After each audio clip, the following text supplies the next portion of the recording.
Jonas capítulo 3.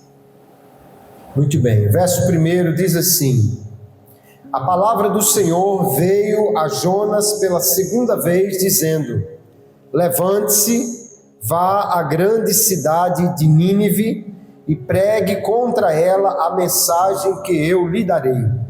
Jonas se levantou e foi a Nínive, segundo a palavra do Senhor. Ora, Nínive era uma cidade muito importante diante de Deus. Eram necessários 3 dias para percorrê-la. Jonas começou a percorrer a cidade caminho de um dia e pregava, dizendo: ainda 40 dias e Nínive será destruída. Os ninivitas creram em Deus, proclamaram um jejum e vestiram roupa feita de pano de saco, desde o maior até o menor.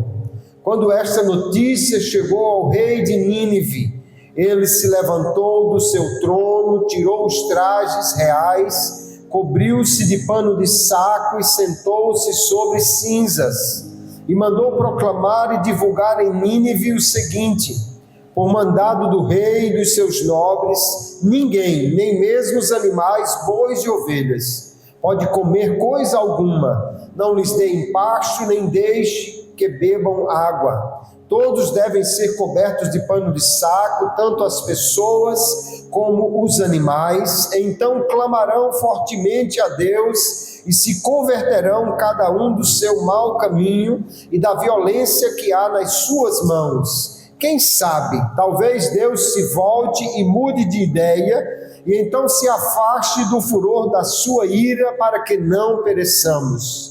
Deus viu o que fizeram, como se converteram do seu mau caminho, e Deus mudou de ideia quanto ao mal que tinha dito que lhes faria, e não o fez. Amém.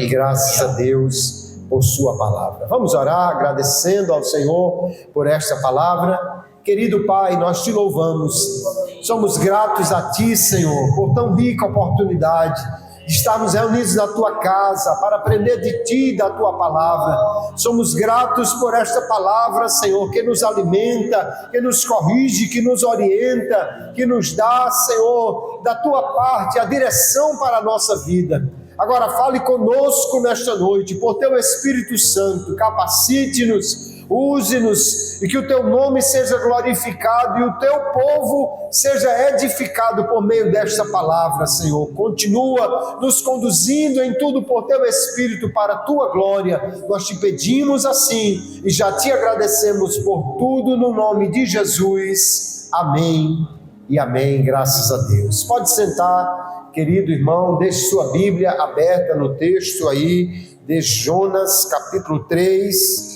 e nós iremos trazer para a nossa meditação. Imagine que uma mãe que tem 1,50 m de altura e pesa 60 quilos, ela chama a atenção do seu filho, um adolescente de 1,80 m que pesa 90 quilos, mas a mãe com uma chinela havaiana na mão, chama o menino pelo nome completo, porque quando chama pelo nome completo é porque o negócio está perigoso, né? E esse cidadão muito maior do que ela, mas entendendo quem ela é, pela autoridade que ela tem, obedece o que aquela mãe está dizendo. Ela dá uma ordem, mesmo com o chinelo na mão, e ele prontamente obedece, porque quando uma autoridade dá uma ordem, ela deve ser obedecida imediatamente. Do contrário, já se sabe que haverá uma justa punição para aquele que desobedecer uma autoridade. Não importa o tamanho, não importa a força física, mas a autoridade que está nessa pessoa fará com que ela seja obedecida. Se uma mãe, um pai chama um filho e ele não atende, isso trará consequências para ele.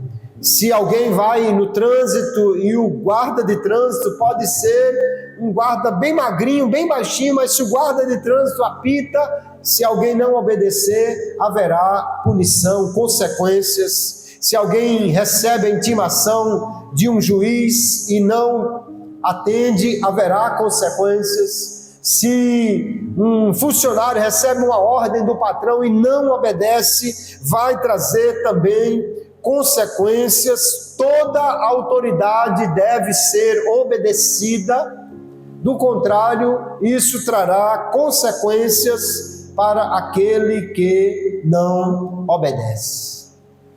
E se a autoridade exige obediência e traz punição para aqueles que não obedecem, o que nós podemos dizer de Deus, a suprema autoridade, a maior de todas as autoridades? Quando Deus fala, nós devemos atender a sua voz, com certeza, porque se não o fizermos, haverá consequências.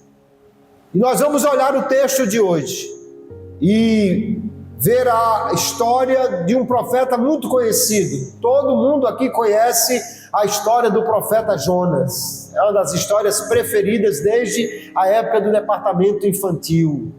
Profeta que desobedeceu, foi engolido por um peixe, foi enviado à cidade de Nínive, que era então a capital do Império Assírio, uma das maiores potências militares da época, e um povo bárbaro, cruel, conhecido por sua violência. Jonas foi enviado àquela cidade, mas desobedeceu. No entanto, passou pela barriga do peixe, e depois disso, agora nós vemos Deus falando novamente com Jonas. Há uma razão para nós estudarmos esse texto, há uma ideia que nós precisamos compreender. Porque nenhum de nós aqui quer receber punição de Deus. Com certeza ninguém aqui quer ser punido por Deus. E mesmo se nós já erramos, e com certeza todos aqui já erramos, mas Deus é aquele que pode nos dar uma segunda chance quando nós entendemos que Ele fala conosco e lhe obedecemos. Então, no texto de hoje, nós vamos conhecer mais sobre o Deus que dá chances, sobre o Deus que requer uma resposta à sua voz, e sobre o Deus que tem a recompensa adequada de acordo com as escolhas que nós fazemos. O que nós vamos conhecer desse Deus é de suma importância, porque ninguém vai escapar da sua avaliação, e portanto precisamos estar preparados para isso. A primeira coisa que nós vemos no texto que lemos, queridos, é que Deus dá uma nova chance de alguém atendê-lo. Deus já havia chamado Jonas, ele desobedeceu, um barco que ele estava, enfrentou a tempestade, ele foi lançado ao mar, o peixe o engoliu, Deus o devolveu à praia, e não na praia de Nínive. Nínive não tem praia, Nínive está no meio do deserto. Ele foi devolvido numa praia lá no Mediterrâneo, a mais de 500 quilômetros de distância. Teve que pegar transporte para ir a Nínive. Mas o texto, no capítulo 3, o verso 1 que lemos, diz: veio pela segunda vez a palavra do Senhor a Jonas. E Deus, queridos, é maravilhoso, porque Ele é um Deus que dá uma segunda chance. Deus não precisava de Jonas. Deus sempre teve muitos profetas. Deus poderia levantar qualquer outro. Deus poderia ter sepultado Jonas no leito do mar. Deus poderia ter desistido daquele homem. Mas Deus é um Deus de segunda chances. É um Deus que pode de novo falar com aquele, mesmo que já desobedeceu, mesmo que já não atendeu. Mas Deus fala de novo com o seu profeta e diz: levante-se e vá à grande cidade de Nínive e pregue contra ela. Jonas nunca foi um falso profeta. A Bíblia nunca apresenta Jonas como um profeta que pregasse outra coisa senão a verdade de Deus, mas ele foi um profeta desobediente. Deus mandou que ele fosse a Nínive, e em vez de ir para mais perto do Senhor ao obedecê-lo, o texto diz que ele preferiu ir para longe, como se alguém pudesse fugir de Deus. Mas ele foi para longe quando se tornou um desobediente, porque o obediente está perto de Deus, enquanto o desobediente está longe dele, não no sentido de não estar na presença ou não estar ao alcance de Deus, mas no sentido de não estar em comunhão com ele. E nós entendemos que não basta proclamar a mensagem de Deus, nós precisamos estar dispostos a obedecer sempre que ele nos mandar. O profeta passou pelo sofrimento, a mão de Deus se abateu sobre ele na tempestade, no peixe, e agora o sofrimento levou aquele profeta a arrepender-se e a obedecer a Deus. Como é interessante vermos que o livro de Jonas nos lembra que Deus não tem nenhuma dificuldade em afligir os seus servos para que eles obedeçam. Deus não tem nenhuma dificuldade em aplicar uma dor a alguém para que ele entenda que deve obedecer, que deve cumprir aquilo que Deus lhe manda. E Jonas, então, depois do sofrimento, vai a Nínive. Embora que os historiadores dizem que o povo de Nínive era um povo cruel, que matava com torturas os seus inimigos, que empilhava os seus crânios, que tinha formas horríveis de punir aqueles que eram contra eles. Jonas talvez não quisesse levar uma mensagem ao povo de Nínive, sabendo que eles poderiam se arrepender e não sofrer a punição de Deus. Mas Deus, quando manda, queridos, nós precisamos obedecer aquilo que Ele requer de nós. O único desobediente no livro de Jonas é o profeta de Deus. Deus dá ordem ao vento, ele obedece e vem a tempestade. Deus dá ordem ao peixe e ele vai e engole o profeta, depois devolve na praia. Deus dá ordem à borboreira e ela cresce. Deus dá ordem a um bicho e come a borboreira. Deus dá ordem ao vento do oriente e vem sobre o profeta. Tudo obedece à ordem de Deus. Só o homem de Deus é que é o desobediente.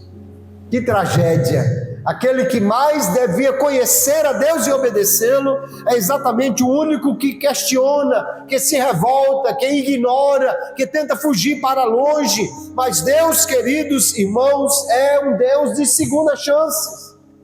Apesar da desobediência anterior, Deus ainda fala com Jonas, o seu profeta, e manda que ele pregue.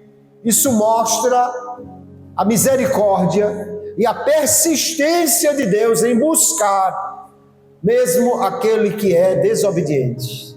Deus dá uma segunda chance ao profeta, porque Deus tinha também uma chance para dar ao povo de Nínive, uma cidade perdida, mas que Deus, em sua graça, queria alcançar com uma mensagem que os faria mudar de atitude. A palavra de Deus diz que Ele quer salvar a todos, que Deus não tem prazer na morte do ímpio, que Deus quer que os homens se arrependam, e nós não somos melhores do que aqueles a quem somos enviados a pregar. Mesmo Deus que dá chance a Nínive, é o Deus que dá chance ao seu profeta, porque a maldade dos homens não muda o caráter bondoso de Deus. Ele continua insistindo em alcançar o perdido, em levar uma palavra para aquele que precisa ouvir, e nós louvamos a Deus porque Deus é um Deus de segundas chances. Se não fosse assim, nós certamente não estaríamos aqui, porque também erramos, também desobedecemos, também falhamos.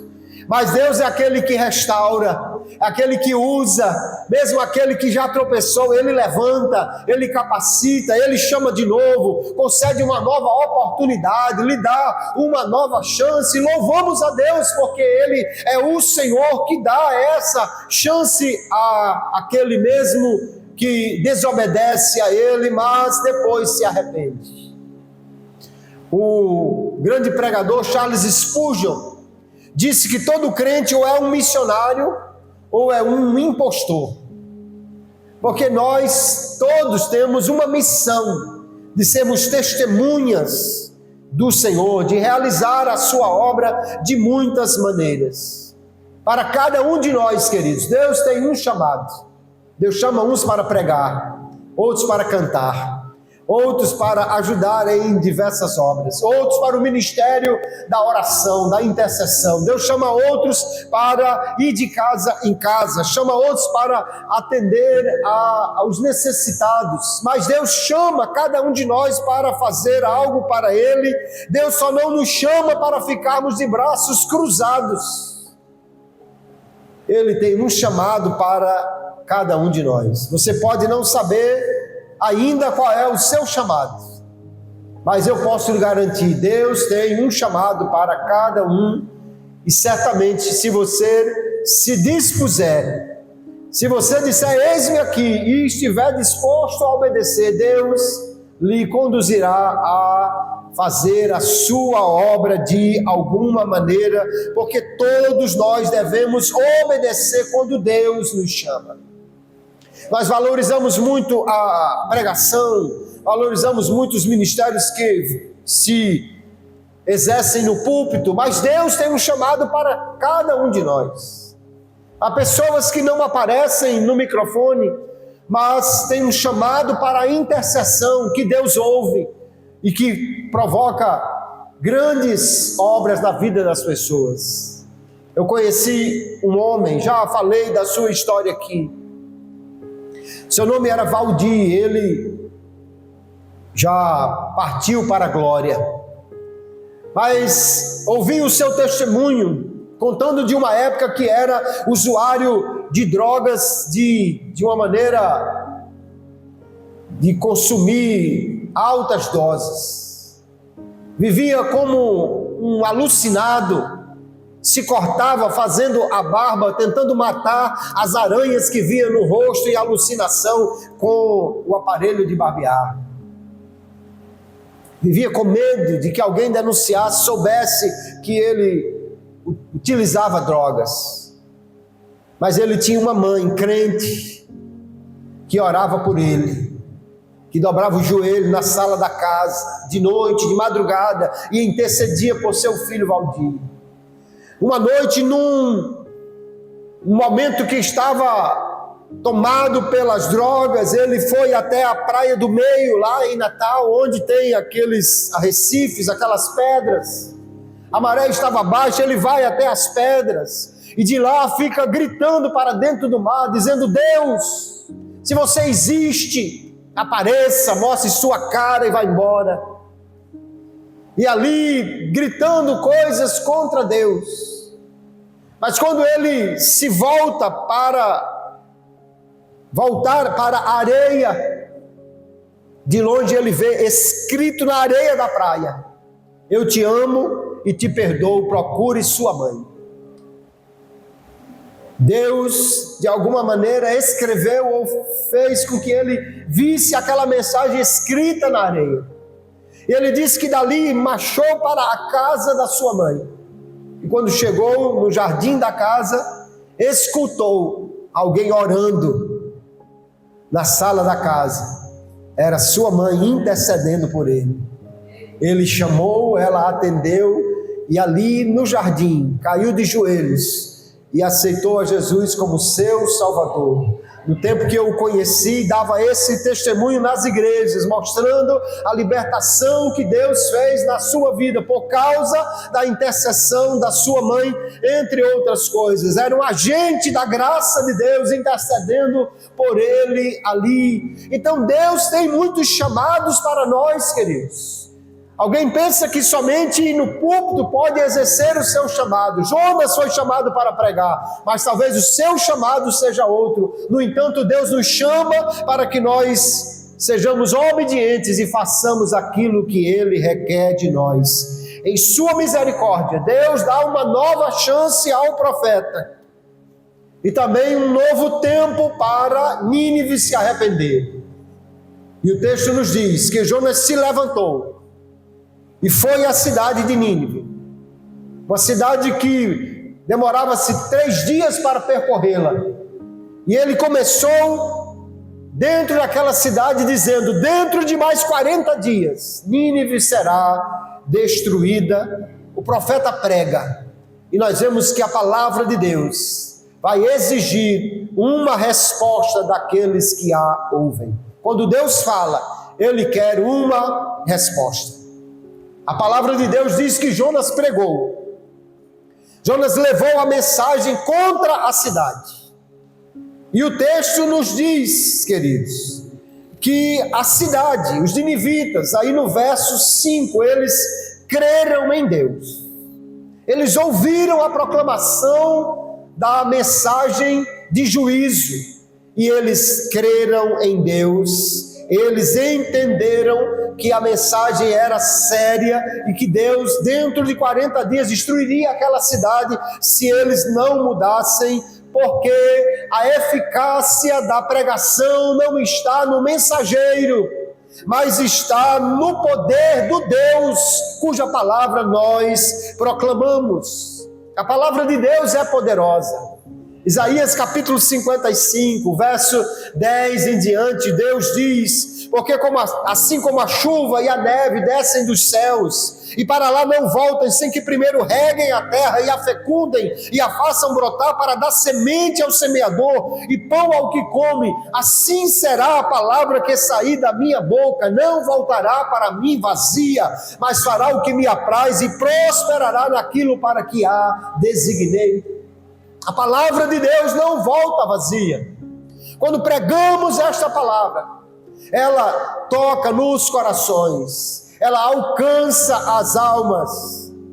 E assim aconteceu em Nínive. Jonas pregou, a cidade ouviu, e a resposta foi: o povo creu, e diz o texto que eles se arrependeram. A mensagem chegou até o rei de Nínive.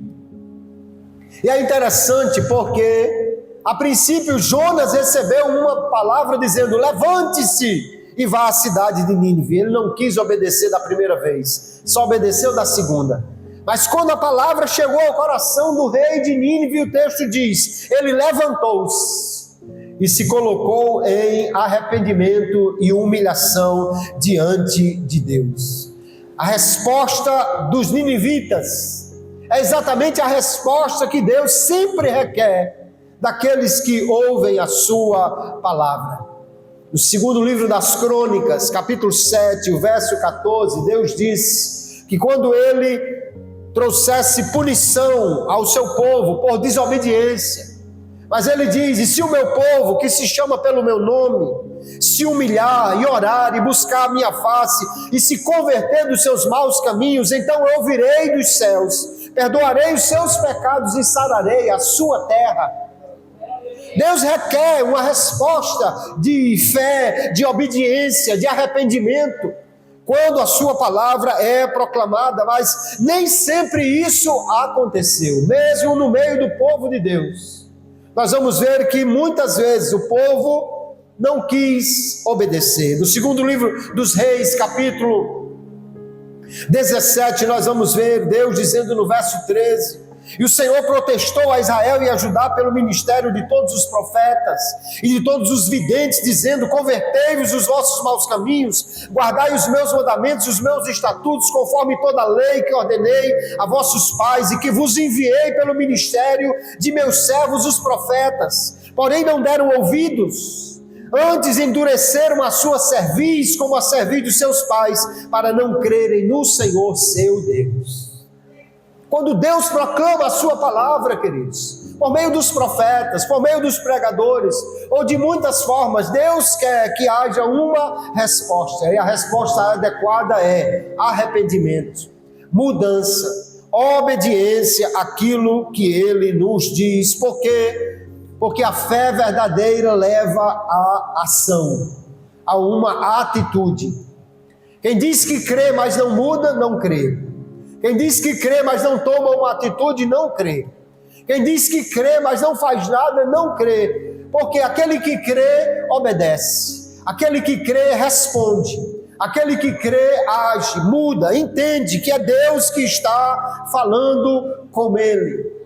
É interessante porque você lê no texto e diz aí no verso 7, que pelo mandado do rei, todas as pessoas de Nínive e até os animais entraram em jejum, entraram em humilhação e entraram em clamor a Deus. Não sei como eles conseguiram fazer que os bois clamaram a Deus, mas diz o texto que até os animais deveriam ficar com fome e ser cobertos de pano de saco, e diz, então eles clamarão fortemente a Deus. Os reis mandaram, as autoridades civis mandaram, e o povo obedeceu. Mas é interessante porque quando Deus, a autoridade suprema, mandou, Jonas não quis obedecer, e o seu povo muitas vezes não quis obedecer quando a autoridade suprema mandou. Mas eu olho para esse texto e vejo que o rei de Nínive, que era na época um dos homens mais poderosos do mundo, Nínive, ou os assírios, eram uma das maiores potências, conquistaram metade do mundo antes que Babilônia se tornasse o grande império. Mas o rei de Nínive, quando entendeu, é o Deus eterno que está mandando, é o rei dos reis que está proclamando o seu juízo contra nós, é o Senhor de toda a terra, é o Deus governador do universo que está dando uma ordem. Então ele levantou-se do seu trono, vestiu-se de pano de saco e humilhou-se diante da ordem de Deus. Quando alguém reconhece a autoridade de quem fala, obedece. O problema é que nós às vezes não reconhecemos quem é que fala conosco, a autoridade do Deus que fala conosco. Mas quem conhece a Deus, quem entende quem Ele é, o que Ele pode fazer, sabe que Ele, quando fala, requer dos que ouvem uma resposta de fé, de humilhação, de obediência, de arrependimento. Os crentes às vezes esquecem quem é o Deus que fala conosco e nos dá ordens, porque às vezes se acham muito próximos de Deus. Tem crente que pensa que Deus é um colega, tem crente que pensa que Deus é um amiguinho. Não, Deus sim é nosso amigo. Jesus disse que os seus servos eram seus amigos, mas Ele ainda é o Senhor do universo, o Deus da glória, o Senhor que tem a autoridade suprema, que dá ordem ao mar, ao vento, ao sol, à lua, às estrelas, o Deus que tem todo o universo sob o seu comando. E quando Ele fala conosco, não é como um colega, é como um Senhor, aleluia. No dia que Jesus sentou-se aos pés dos seus discípulos, uma das cenas mais absurdas da Bíblia, porque o correto é que os discípulos sentem-se aos pés do mestre, mas em João capítulo 13, o mestre se senta aos pés dos seus discípulos para lavar os pés. Mas depois daquela cena, ele se levanta, se recompõe e diz: vocês dizem que eu sou Senhor, dizem que eu sou mestre, e fazem bem, porque eu o sou. Porque Ele é Senhor, e porque é Senhor, Ele requer daqueles que ouvem que lhe obedeçam, inclusive os crentes, aliás, mais dos crentes do que dos outros. Aqui é aquela famosa tapa de luva O rei de Nínive obedece de primeira, enquanto o profeta Jonas só obedeceu de segunda. E nós entendemos que quanto mais conhecemos a Deus, mais o tememos, mais o adoramos e mais o obedecemos. Porque Deus não fala por falar, Ele fala para ser obedecido. E quando a proclamação do juízo de Deus correu nas ruas de Nínive, o povo creu. Diz o texto, o povo creu. Não sei se eles se tornaram de fato adoradores de Jeová, mas eles acreditaram que ele iria punir a cidade caso eles não mudassem. Eles creram que Deus era poderoso para cumprir aquilo que ele estava dizendo que faria. E porque eles creram, o texto diz, eles se humilharam, se arrependeram, vestiram-se de pano de saco. Era uma forma no mundo antigo de demonstrar tristeza, arrependimento, um coração quebrantado, contrito. Até o rei despiu-se das vestes reais, vestiu-se de pano de saco, e agora foram clamar a Deus, dizendo: quem sabe se Deus não poderá também nos dar uma segunda chance? E olhe que talvez eles nem soubessem que Deus já tinha dado uma segunda chance ao seu profeta, mas pensaram: Deus é um Deus poderoso, mas também Ele é um Deus misericordioso. Quem sabe Ele ouvirá o nosso clamor de arrependimento. Parece que eles lembravam ou conheciam a palavra do profeta que dizia: a um coração contrito não desprezarás, ó Deus. Aleluia. E toda a cidade, que parece ter pelo menos 120 mil habitantes, muito maior do que a nossa cidade, toda a cidade converteu-se, arrependeu-se, humilhou-se e foi clamar a Deus. E aí nós vemos, queridos, que Deus não apenas é um Deus de segundas chances, e é um Deus que proclama uma palavra que exige uma resposta, mas nós vemos que Deus também é um Deus que tem recompensa justa para a nossa atitude, para a nossa resposta diante da sua palavra. No verso 10, o texto diz: Deus viu o que eles fizeram. Deus viu não quer dizer apenas que ele olhou do céu e contemplou aquela cena, porque Deus conhece tudo. O que o texto está dizendo é que Deus recebeu aquilo que eles fizeram, que Deus aceitou a humilhação, o quebrantamento.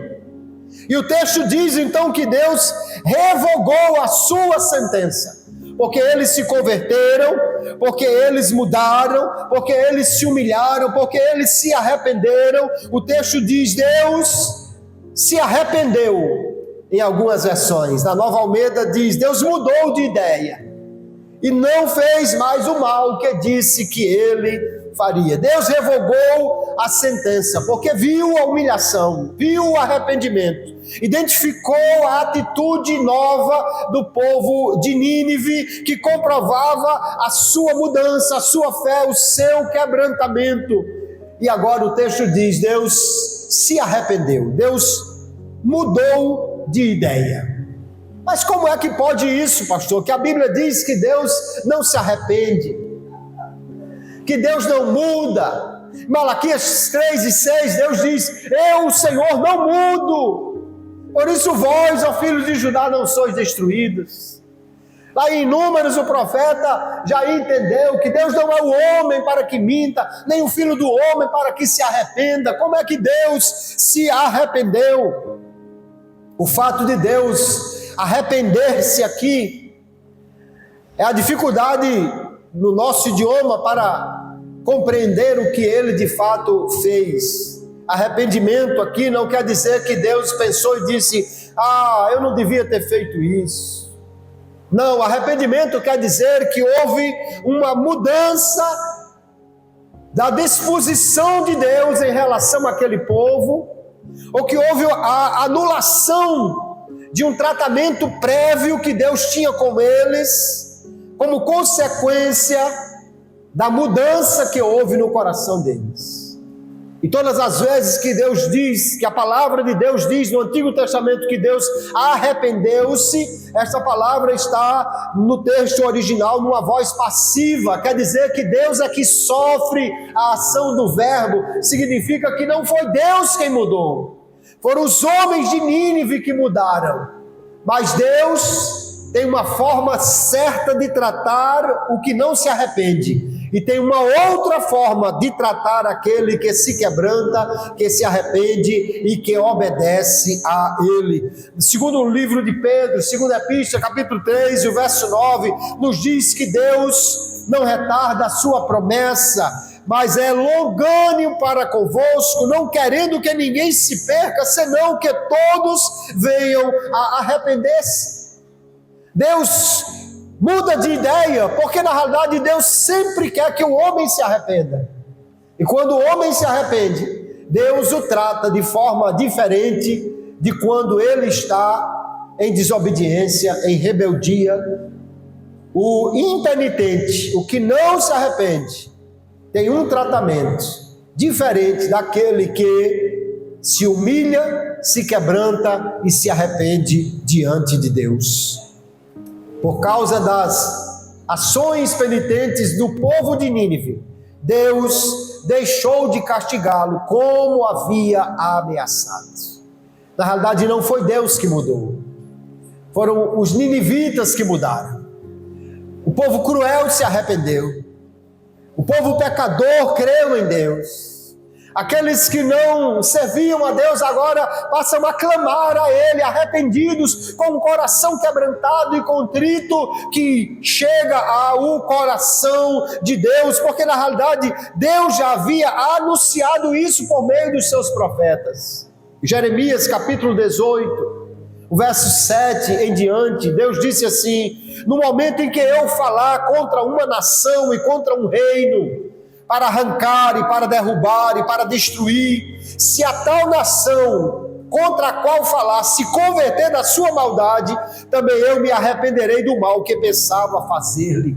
E no momento em que eu falar de um agente de um reino para o edificar e para plantar, se ele fizer o mal diante dos meus olhos, não dando ouvidos à minha voz, então me arrependerei do bem que tinha dito que lhe faria.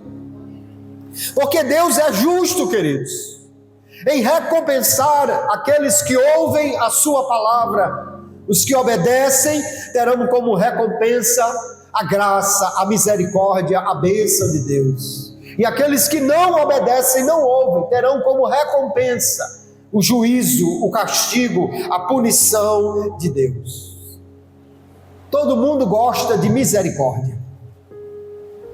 Até o mais errado, quando está precisando, grita por Deus. Ainda diz: eu ainda sou filho de Deus. Até o mais errado gosta de misericórdia. A Bíblia diz que Deus ama a misericórdia. Miqueias capítulo 7, o verso 18, o profeta diz assim: quem é semelhante a ti, ó Deus, que perdoas a iniquidade e te esqueces da transgressão do remanescente da tua herança? O Senhor não retém a sua ira para sempre, porque tem prazer na misericórdia. Deus tem prazer na misericórdia. Deus ama a misericórdia, nós também. Mas além da misericórdia, Deus também ama a obediência. Deus quer que aqueles que ouvem obedeçam a sua voz. Um dia Deus deu uma ordem a Saul e ele não obedeceu.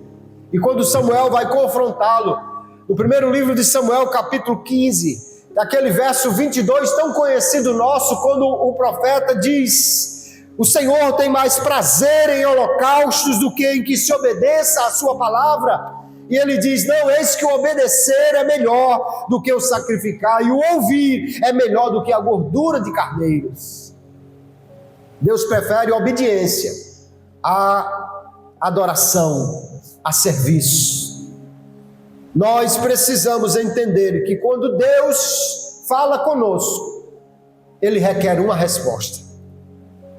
Se ela é de obediência, a resposta, o resultado será bênção, graça, misericórdia.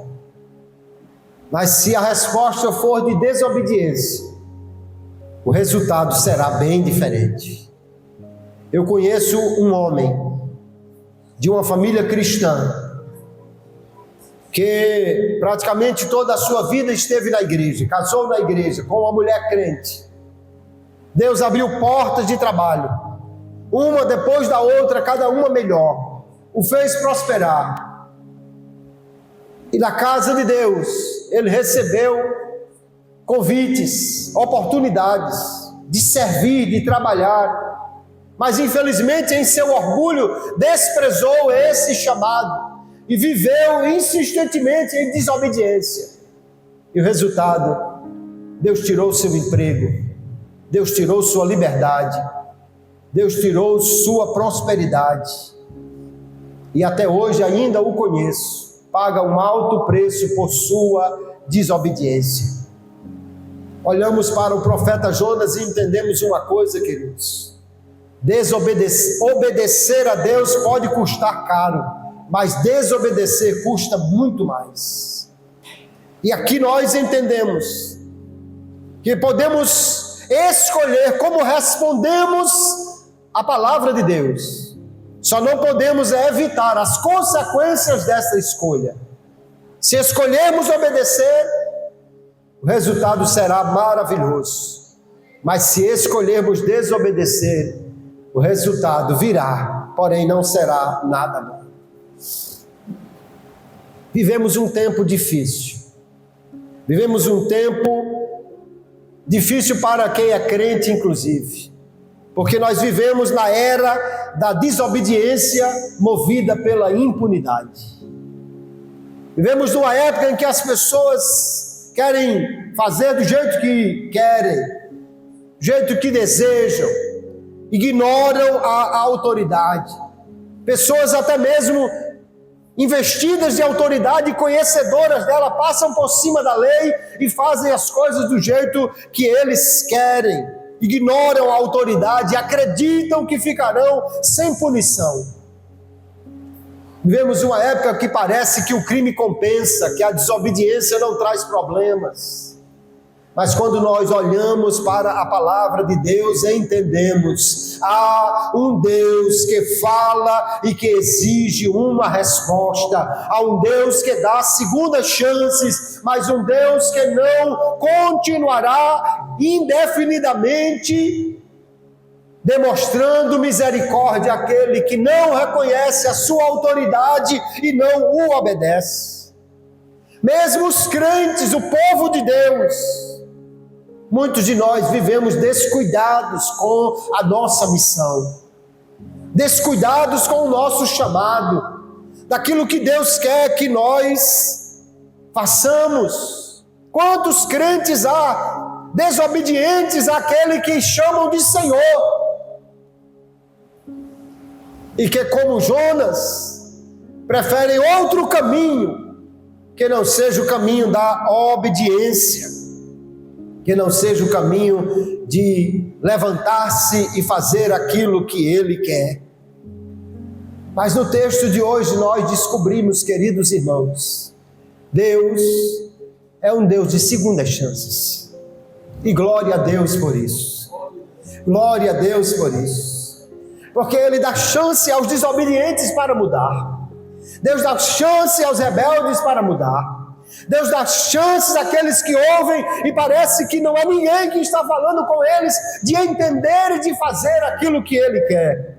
Deus proclama a sua vontade e requer uma resposta.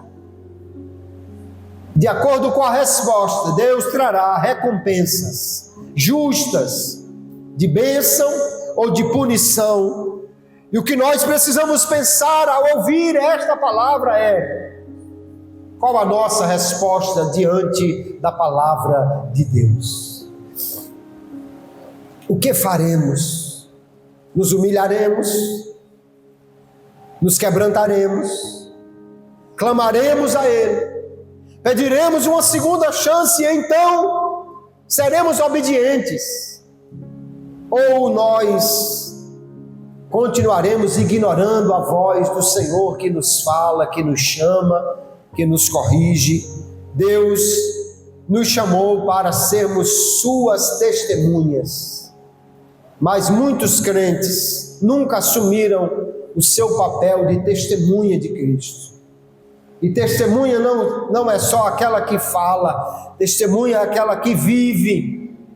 Você prega sem palavras, quando vive o que o Evangelho requer de nós. Mas também pode falar deste Evangelho quando houver oportunidades que certamente Deus lhe dará. Deus nos chamou para ser luz do mundo, sal da terra, para viver de uma forma diferente e consagrada, para ser um exemplo moral para a nação, o que fica evidente na sua palavra. Mas infelizmente ainda há muita gente que frequenta igrejas, mas vive praticando os mesmos pecados dos que nunca vão lá. Orgulho, soberba, ganância, inveja, mentira, malícia, desejo de derrubar os outros, calúnia e tantos outros pecados são cometidos por nós, por mim, pelos crentes. Nós precisamos repensar cada dia as nossas atitudes. Deus é um Deus de segundas chances, mas a sua palavra nos chama a uma mudança, uma atitude. Deus continua falando, queridos, e a sua palavra continua atingindo os corações daqueles que ouvem e exigindo uma resposta. O rei de Nínive entendeu: eu preciso mudar, eu preciso me arrepender, eu preciso me humilhar, eu preciso obedecer, eu preciso clamar a este Deus. E nós? Qual será a nossa atitude, a nossa resposta diante da palavra de Deus? À medida que entendemos quem é a autoridade que fala conosco e quais são as implicações de atender ou não a sua voz, nós devemos nos humilhar diante de Deus e ser quem Ele quer que nós sejamos, viver como Ele quer que nós vivamos. O Senhor Jesus disse em Mateus capítulo 12, verso 41, e também em Lucas capítulo 11 e o verso 32, o Senhor Jesus disse: o povo de Nínive se levantará no dia do juízo contra esta geração que não quer ouvir a Deus. O Senhor disse: o povo de Nínive no dia do juízo se levantará e dirá: nós obedecemos, eles não. Nós ouvimos e mudamos, eles não. Aqueles a quem Jesus dirigiu essa palavra pediam um sinal para justificar a sua incredulidade. E ainda hoje tem gente dizendo assim: não, se Deus falar comigo, se Deus me der um sinal, se Deus se revelar de uma maneira especial, eu obedecerei. Mas para o povo de Nínive bastou um profeta sujo de ventre de peixe, talvez fedendo ainda a peixe, não sei. Bastou um profeta caminhar por suas ruas, anunciando a palavra de Deus para que eles se humilhassem e mudassem. E o Senhor Jesus então disse: os homens de Nínive se levantarão no juízo com esta geração e a condenarão, pois se converteram com a pregação de Jonas, e eis aqui está quem é maior do que Jonas, porque eles se arrependeram. E muitos ouvem a palavra de Jesus e não se arrependem, sem entender que Ele é maior do que Jonas, que Ele é o Deus que tem autoridade, maior do que o rei de Nínive, maior do que qualquer rei. Deus continua falando conosco hoje. Talvez a sua fala hoje seja uma segunda chance para mim, uma segunda chance para você, uma segunda chance para nós, para dizer: eis-me aqui, Senhor, Usa-me, capacita-me, envia-me, perdoa-me. Eis-me aqui, Senhor. À medida que nós entendermos a severidade da autoridade de Deus em proclamar a sua palavra, o nosso coração deve se levantar, quer dizer, tomar uma atitude, se arrepender e obedecer à voz do Senhor nosso Deus. A minha oração, queridos, é que cada dia eu e você, crentes em Jesus, possamos entender que a obediência não é uma opção apenas, é o caminho que Deus requer de mim, de você, de cada um de nós. Que o Espírito de Deus, agindo no nosso coração e aplicando esta palavra, nos faça ser obedientes, nos faça arrepender-nos e voltar-nos para o Senhor, que é poderoso para dar segunda chance, para usar novamente, para capacitar, aleluia, para surpreender crente que quando começar a fazer o que Deus mandou fazer. Jonas ficou surpreendido, mas ele já sabia, Deus é um Deus que fala, que dá chance, que atende ao coração contrito, aleluia. E aqui há uma palavra de Deus para mim, para você, que a obediência seja o nosso caminho, a nossa resposta, a nossa opção, porque Deus nos chamou para isso, e para aqueles que obedecem há uma recompensa de bênção, de graça, de provisão e de coisas extraordinárias de Deus para nós. Levante-se e obedeça, é a palavra do Senhor. Levante-se e faça o que Ele requer de você, é a palavra de Deus. Levante-se e mude, é a palavra de Deus. Os ninivitas entenderam, e nós vamos entender e colocar em prática esta palavra. Deus abençoe, que sim, e certamente o Senhor nos recompensará por nossa obediência, porque Ele ama a obediência e também aos servos que fazem aquilo que Ele requer de nós. Amém, queridos? Que Deus nos abençoe e que esta palavra esteja guardada num coração quebrantado e obediente para fazer aquilo que Ele quer de nós. Deus abençoe a todos em nome de Jesus.